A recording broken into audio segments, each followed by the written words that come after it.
Direction खुद बैठ के हेल्थ मिनिस्टर साहिबा मेरे साथ खड़ी हैं, कल सांबा में मेरे साथ थी, बाज़ाब्ता हमने इस पे बात की है।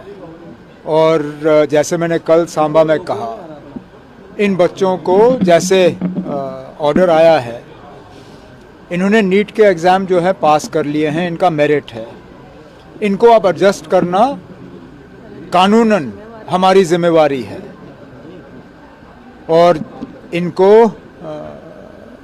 जो इनके घर के सबसे नज़दीक मेडिकल कॉलेजेस हैं, हमारी कोशिश रहेगी कि वहाँ इनको जो है सुपर न्यूमरी सीट्स कायम करके इनको हम एडजस्ट कर देंगे ताकि इनकी तालीम पे कोई असर ना पड़े। लेकिन इनको एडजस्ट करना हमारे लिए कोई मुश्किल काम नहीं है, हम कर लेंगे।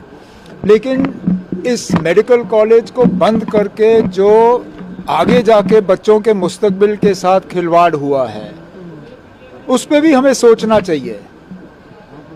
आज जैसे मैंने कल आपसे कहा था, चलिए आज 50 सीटों में से 40 जो हैं वो मुस्लिम बच्चे ले गए, जिस पे आपको एतराज़ हुआ। कल को जब आहिस्ता आहिस्ता इस कॉलेज की सीटों की तादाद बढ़ाई जाती, 400-500 सीटों पे पहुंच जाते, मुमकिन है आगे जाके 250-300 बच्चे जो हैं यहाँ जम्मू के होते। अब वो कहाँ जाएंगे? पूरे मुल्क में लोग मेडिकल कॉलेज के लिए तरसते हैं। हम ही एक जगह हैं जहां अच्छा खासा बना बनाया मेडिकल कॉलेज हमें मिला और हमने एहतजाज करके उसको बंद करा दिया। तो मुरद्दुल्लाह साहब, क्या जम्मू कश्मीर की सरकार यहाँ नया मेडिकल इंस्पेक्शन, पहले तो मुझे बताइए इंस्पेक्शन किया किसने, और अगर किया था तो पास कैसे हुआ? ये लोग जश्न मना रहे हैं, लेकिन आप लोग सवाल कर नहीं रहे हो।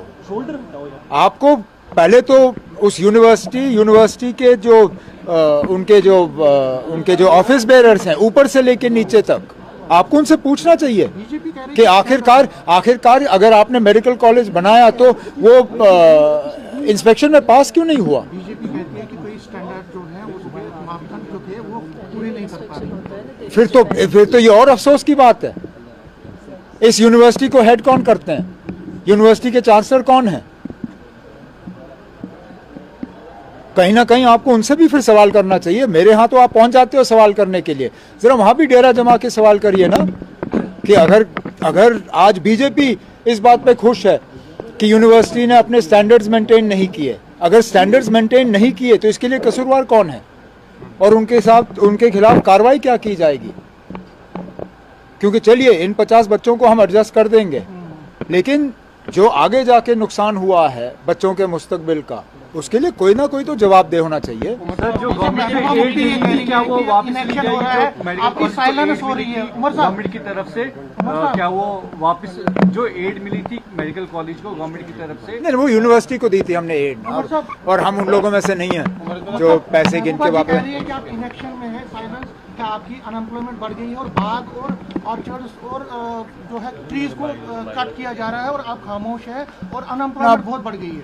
मेरे पार्टी के साथी मुझे अक्सर कहते हैं कि मुझे थोड़ा सा और खामोश रहना चाहिए। वो कहते हैं मैं ज़्यादा ही आप लोगों के सवालों का जवाब देता हूँ। मुझे बताइए ना, अब कौन सा ऐसा इशू है जिस पे मैं खामोश रहा हूँ? कोई ऐसा इशू नहीं है ना अब जिस पे मैंने जो है बात ना की हो। बाकी आगे जाके अगर वो मुझसे किसी इशू पे सुनना चाहेंगे, असेंबली का सेशन आ रहा है, उनके मेंबर से कहिए, सवाल डालिए, सवाल का हम जवाब दे देंगे।